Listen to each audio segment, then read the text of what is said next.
What do you want to know? Okay. Okay.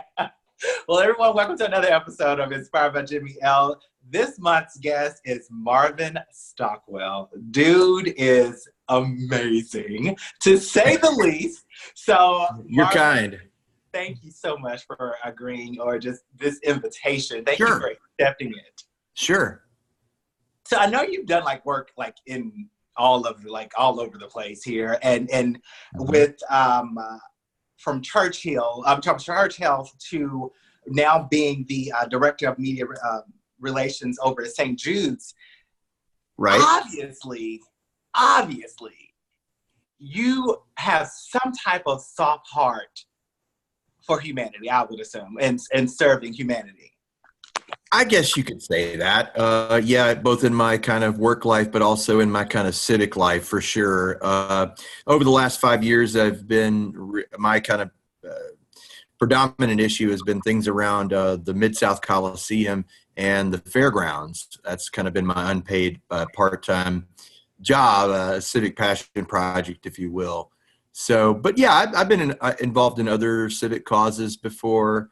But yeah, I make no bones about it. I'm a Memphis homer of the highest order. I love my city, and yeah, whatever I can do to contribute. So okay, and so even with the podcast that you have, champions of the lost causes, champions of the lost causes. Champions of the lost causes. Yeah. What in the world? Okay, what made you? Yeah. What made you want to? I guess, and I mean, I feel like I have a predetermined answer in my mind, but I got to get your opinion on it. But Sure. what was the reason behind that? What Yeah. about quote unquote lost causes? What made you want to go into that direction to shed a little light on that?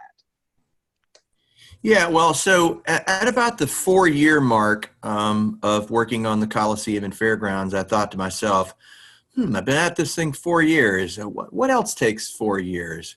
And I thought, well, a college degree is 4 years. And I thought, well, that's an interesting thing to think about. I said, in a sense, working on the Coliseum and the Fairgrounds has really been my master's degree in activism and advocacy. And I said, I thought to myself, well, if it's been my master's degree program, where's my dissertation? And I started, yeah, that was the kind of first thought. But then I started thinking, what is it about groups of citizens that come together to work on a cause that most people think is lost, or most think is an unwinnable situation? And when we arrived on the scene, the Coliseum Coalition, that is, there was a plan to demolish the Coliseum, and we were, even good friends pulled us aside and said, hey, look, Marvin, dude, come over here, man. Hey, look, man, I know you love Memphis, and I know, that's good work on the Coliseum and everything, but, you guys are doomed to fail. That's Robert Lipscomb, the then Housing and Community Development Director, was a man of great influence. And people pulled us aside and said, you guys are tilting at windmills. You're not going to get anywhere. This plan to demolish the Coliseum is going to go through, and there's nothing you can do to stop it. But ultimately, it did not. And flash forward 5 years, almost 5 years now, and now the Coliseum is definitely part of the city's plan going forward. But back to the blog and the podcast, Champions of the Lost Causes, for a second. I started thinking, what is it about those groups what is it about the people that are drawn to those type of efforts? What bonds them together? What gives them energy to stay at it, despite the fact that it seems unwinnable, especially at the outset? And what sustains them and what keeps them going? Why don't they just, if they want to help the community, why don't they just join some board or committee or volunteer at their church? There are plenty of more traditional ways to where a person can just, volunteer for a cleanup, clean up an interstate overpass or whatever. So what is it about these groups that take on these causes? And what is it about, because essentially it becomes a functional work group. And I started thinking, what's similar about that type of work group and a workplace work group? How are they different? And I thought, well, first of all, that job, quote unquote, job posting was never posted. It's an order off the menu kind of assignment. And and the people that you meet, are similarly wired, and this out of the ether, this team forms. And I started thinking, well, it's different in that regard. There's no pay. The only pay is the good feeling of feeling like you're working together towards something that might pan out. There are no metrics of evaluation. There are no performance reviews, and people hire and fire and promote and demote themselves in a fluid motion that keeps groups like that with fresh legs in a way that's beneficial to them. So that was really the impetus behind Champions of the Lost Causes. And I originally thought, what would you call that job? And I thought, well, it's kind of like you're the CEO of the thing that everyone else knows needs to be done, but no one's doing. And I thought, well, that's too long, right? And then I started thinking, and not everyone's the CEO. You got your sergeant at arms, you got your role players, you got your bookkeeper. And so one day in the shower, I know it's always like one day in the shower, I had this idea, but one day in the shower, but it's so relaxing. Seriously, it's so relaxing. You have your best thoughts there. And so one day in the shower, I thought, Champions of the Lost Causes, because champions is a generic word. In other words, it can be anyone who champions a cause, right? Regardless of to their role or to the degree to which they work on it. And then I just thought of the Lost Causes because, and the minute I came up with that title, my first blog post came to mind, or the first chapter of what will eventually become a book. The lost causes aren't lost because we found them, right? That's the whole meaning behind the title, is like, the lost causes aren't lost because we found them. Other people might have found them in the past, but they let them to sit there. And it's not a judgment on those people, but they just looked at it and go, somebody ought to work on that. But that doesn't look like it has enough immediate benefit for me, or that looks like a lost cause. That's never going to happen. But there's something about groups of citizens who come together and say, certainly somebody's working on this, and then you find that no one is, and then you feel almost compelled to work on it. And that's really the way the Coliseum and the fairgrounds were for me. I helped stand up the Coliseum Coalition and Friends of the Fairgrounds, two different grassroots nonprofits to help figure this out for our city. And then the only difference is, 4 years in, it started dawning on me that I needed to write about it. And I founded the podcast because I want to learn from other champions of other lost causes so that I can see my own insights through a different lens. And of course, I can learn additional things, like everyone's route on a project is different, right? So after my very first interview with my friend Ginger Spickler, who led the efforts to create Crosstown High within Crosstown Concourse, I definitely had like 4 more little mini chapterettes came out of me after talking to her. And it kind of ratified the concept. It's like, if I learn from others, it enriches my own writing and it enriches my own insights.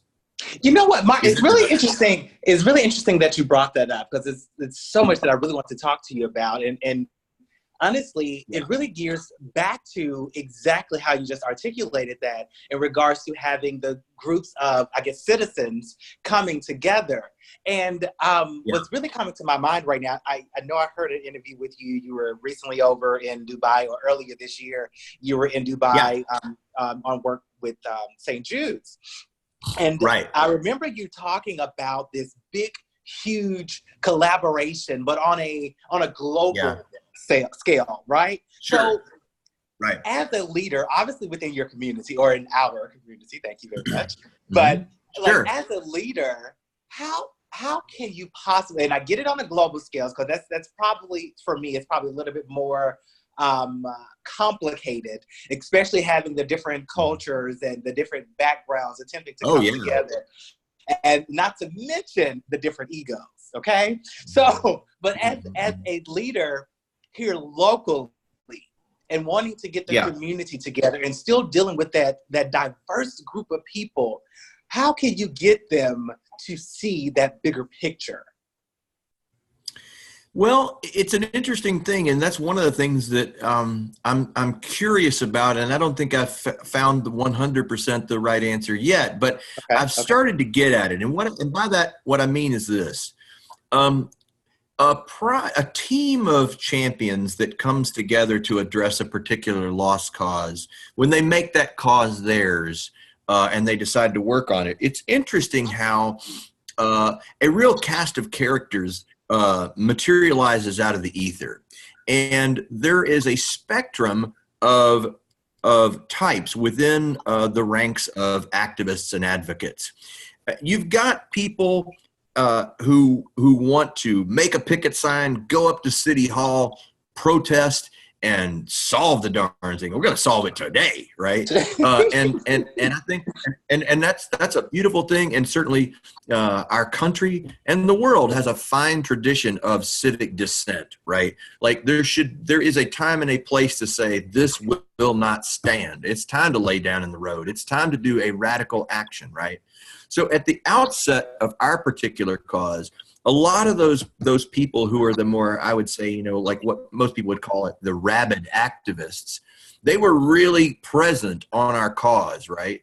But over time, you find that those people, and this is not a diss on them at all, and it's with great respect that I say this, over time, they get frustrated with the pace of change, and they think, and in other words, the agitation phase is over, and they want to go find the next project that needs some agitation. So they usually check out of your group, like they're like, and then, but here's the value of having done this for almost 5 years, because I've learned that those people who check out after, say, the first 6 months of effort, they might say, well, look, this pace is too slow for me, or they might think, well, I admire your effort, but gosh, I think it looks like the fix is in, and you guys are are doomed, or whatever they say.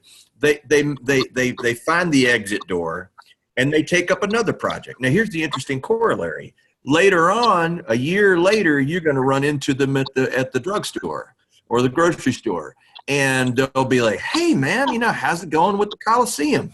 And you tell them, hey, well, actually, we've done this, thus and so. We're working constructively with the city.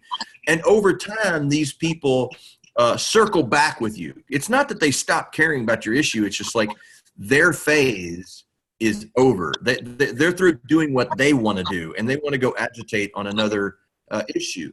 So those type of activists are very necessary to get your issue elevated and to get you into orbit, so to speak. But over time, it's those of us who are more willing to play the longest of long game, and trust me, working with government and the legislative process and elected officials takes time. And I have a profound respect for the levers that our colleagues at the city have to press and the timelines within which they have to operate. That's sometimes frustrating how long those things take.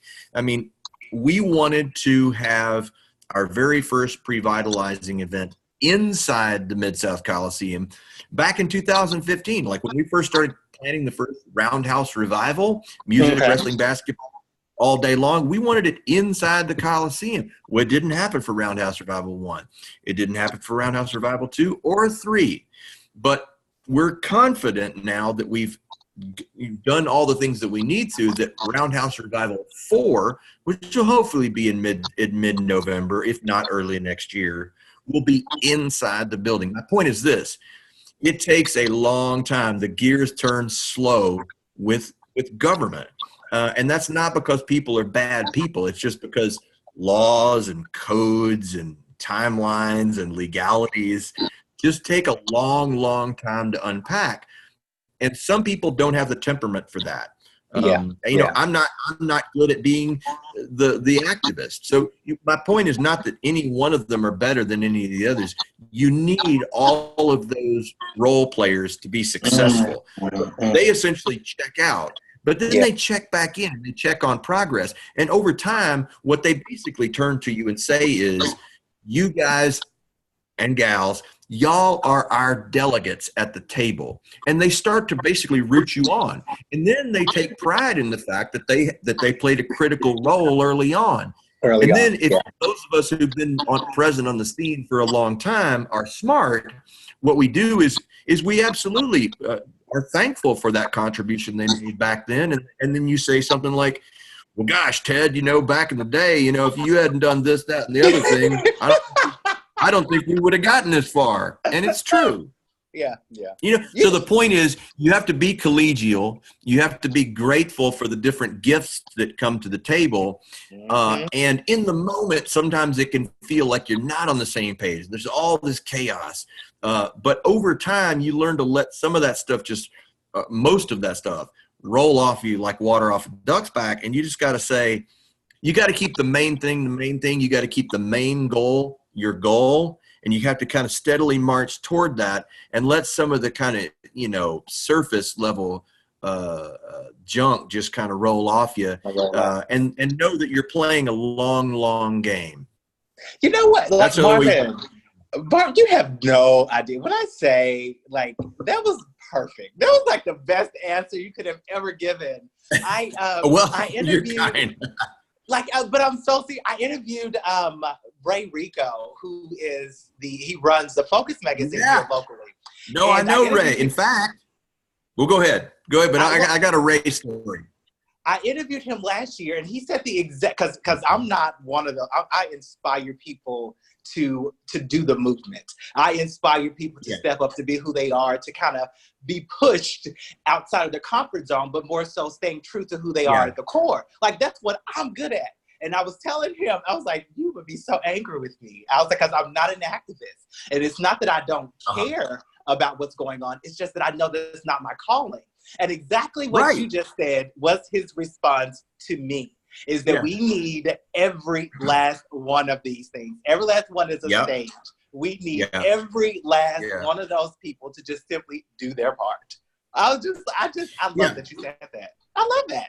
Well, I mean, we need all of those. We need all those role players. And like, I'm not good at being an activist, and some activists are not good at being diplomatic. But if you have that team, and that's the interesting thing, and that's what fascinates me, and what I'm trying to write about and get a better focus on, is what is it about that engine of humanity, for lack of a better word, that morphs and changes, but stays focused enough and keeps marching toward that goal with all of those varieties. Like, why does that team materialize out of the ether so perfectly formed with the variety of gifts and disciplines? Why is that? I mean, as a person of faith, I can look at that and say, oh, well, it's because God called those people. But certainly, those people are called through the mechanism of meaning that, and they see a way that their gifts and skill sets can plug in.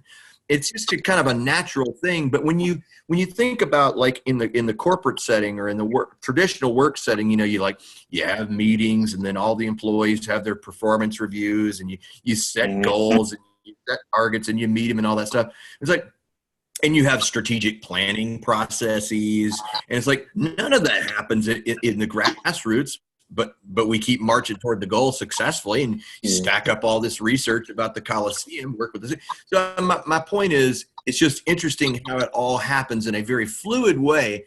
And not only that, it happens within the margins of our lives. Like I have to do this in addition to working at St. Jude and being a husband and a father of 3 kids. It's just it's a fact. It's been fascinating to kind of be a part of it, and now writing about it and interviewing people about the subject matter has been interesting. But let me tell you my Ray Rico connection to this story. Okay. We've got new T-shirts that we're gonna have. I don't know whether this episode will be posted before Cooper Young Fest this weekend, but we'll be the Coliseum Coalition will be out there with brand new T-shirts, and the graphic design for the new T-shirt was done by Ray Rico Freelance. So shout out to Ray Rico and his crew. Ray is awesome, dude. He is amazing. Ray is really Ray awesome. rules. Yeah, he does, and he doesn't give himself like all the credit for it, but he really does rock. Like he really does. Mm-hmm. He really does. He's got a good team. He is a great team. Yeah. He does. He really, really does. I could not agree with you more on that. I definitely wanted to ask a quick question. You brought up something a second ago in regards to working with St. Jude, and still kind of doing your Coliseum and your blogging, I guess, onto the side. Do you believe that they are mutually exclusive, or do you believe that all of this is just simply a part of who you are along your journey? Well, that's an interesting question. I mean, I do keep the things separate. Like, for instance, like I can't get paid to do public relations work by anybody except St. Jude. However, work that I want to do on my own time for free is okay. But the deeper question you're asking is like, is this consistent with the kind of broadcloth of your life? I'm so glad you picked up on that. That's where I would say, yes. Yeah. The answer is yes, and here's why. It's like St. Jude has a fantastic mission. Here's an interesting thing. As I've been writing about this, it also dawned on me, who else is a champion of a lost cause, or was a champion of a lost cause? Who was that? Danny Thomas, founder of St. Jude. Yeah. He was now St. Jude's huge, right? So people think of it as like, oh, it's the sixth biggest nonprofit in the United States. But you know what? Back in the day, back when Danny Thomas said a prayer to St. Jude Thaddeus and said, show me my way in life and I'll build you a shrine. And then when he later circled back to this priest friend and said, I'm trying to discern what I promised God, how should I manifest that in the world? And he created St. Jude. Trust me, at the outset, he was like anybody with any cause. And trust me, pediatric cancer back in 1962 or 1957, when he founded ALSAC, the fundraising arm, was definitely viewed as a lost cause. A lot of people, this is kind of lost to history, but like back in the early 60s when St. Jude opened, curing childhood cancer was considered impossible, or was considered not wise. St. Jude's original medical director, Don Pinkel, was roundly criticized for trying to cure pediatric cancer. And of course, all the world woke up when he moved the cure rate for acute lymphoblastic leukemia from 4% to 50% and proved that pediatric cancer was treatable. My point is, even St. Jude, as big as it is, as successful as it is, had a Champions of the Lost Causes foundational moment. Does that make sense? Yes, absolutely. Danny Thomas had to champion that cause, right? Yeah, and he did. He does. So it's like interesting to have both those sectors of my life be consistent. Now, and I'm gonna slowly. I know we slowly ramping down, but I want to ask this because you brought up something a second ago. In regards to, I guess, allowing things to kind of take its own turn, allowing things to flow, and I caught that, and I don't know if the listeners caught it, but my question for you in that regards is, and I've heard Oprah say it and several other people, like, are you more attached with the outcome more than you are the vehicle of getting there? Oh gosh, I think it's kind of a both and. And here's why I say that. The process is our foundational thing that got us out of the gate is that there was a plan to demolish the Coliseum. We didn't think that was a good idea. And boy, we sprung into action and we built the plane and the runway all at the same time, right? We had to just hustle because there was an urgency, right? But the blessing of being part of a movement like this is that I've grown to know on a deeper level and love, truly bond as friends with a lot of people. Like when you're in the trenches working on this stuff, you get to be very close friends. You know, at 7:30 on Saturday morning, I'm going to be up picking up folks on our board to go down to the Orange Mound to the parade. Now, sure, we're doing that to promote, reopening the Coliseum within that context, but it's also because that project has helped us get to know our neighbors in Orange Mound. Okay. That's another blessing. Okay. So my point is, the cause is what got us motivated, but the kind of the ways in which it's been valuable to my life has been about the people I've gotten to know, and the depths of friendships that have come from it, if that makes sense. So like, I don't think I would just have hung in there just simply for a building. I've hung in there because I've made a bond with friends, and we have a shared goal, and we're working on it together. It's the humanity within the project that's the driving force. Oh my God. Oh my God. Oh my God. That is That is community like it is. Because we were designed to commune. Like, that's what we were designed to do. Oh my goodness. Yeah. Well, if you think about the drama of an effort like this, it's almost like there are all sorts of plot twists, right? And it's like a page turner novel that you can't put down, except it's even better because it's not just what's going to happen to these fictitious characters that I'm vaguely interested in. What's going to happen to these people who I've grown to love and respect, and how is it going to affect our community? It's like your own choose your own adventure novel, and you're in it. I got that. It's a lot of fun, I can see that. I can see that. Maybe I'm weird, but weird in a good way. But in a good way. And I hope so. So Marvin, how can people get a hold of you? Like, what's the best way to get in contact with you? Oh gosh, well, I'm on Twitter, just at Marvin Stockwell, my name. Coliseum Coalition is, you can find us on Facebook, or I think it's at Coliseum Forever on Twitter and Instagram. But I'm on LinkedIn, and there aren't too many Marvin Stockwells in the world. So I'm pretty easy to find. I'm the Marvin Stockwell that works at St. Jude and is working on things around the Coliseum. They can also check out Champions of the Lost Causes on most of the social media platforms that you'd assume I'm on. I definitely will be linking that up, and as well as your podcast show. I listened to the first one. So are more to come? Like, what's going on with that? Yeah, no, okay. You know what? I stalled out on the podcast piece. Marvin, come on. I know, I got to get it together. But no, what I've done, I've actually just recently sent out a flurry of emails to potential guests. So, and you could probably appreciate this. It's like you got to keep feeding the pipeline of guests and doing that. I've got a whole wish list. But I'm slowly working through that. I do want to get more consistent with that for sure.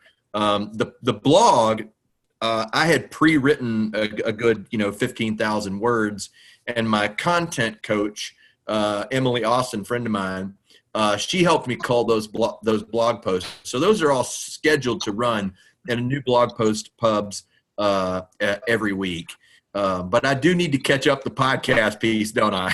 Yes. Yeah, I'm on it. On it, man. I will say this interview has been amazing. You are you're positive. You're a positive person, and I love the positivity. I love the optimism. Oh, well, thank you. I appreciate that. And I appreciate you having me on the show. One of the best things that I can really take away from this conversation, I really thank you for it. And one of the best things that I can take away from this conversation is, even you being at the height of where you are currently, you're able to be self-aware enough to admit that you don't have it all figured out. There's not this big scheme of things. Absolutely not. I love that you're able to admit that. That is an inspiration to me like never before. And I just well, thank you. I really appreciate that. Thank you. Appreciate that. I appreciate that. Well, again, thank you so much for being on the show. Is there anything else that I'm leaving out or that you want to make sure that the audience is grasping from this conversation?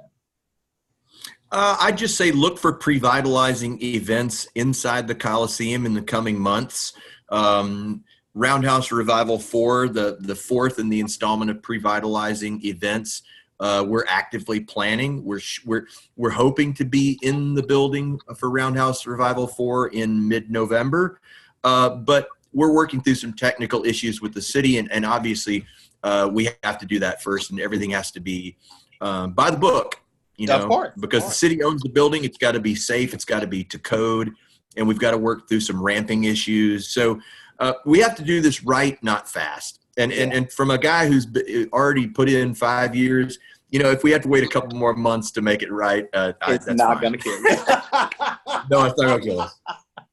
It'd be well worth it. I got you. I got that. Yeah. All right. Well, Marvin, we definitely will be keeping in touch. I definitely will be looking forward to the next podcast that you released. And again, thank you so much for being on the show. Fantastic. Thank you so much, Jimmy. All right, man. Have a good one. Have a good one. You too.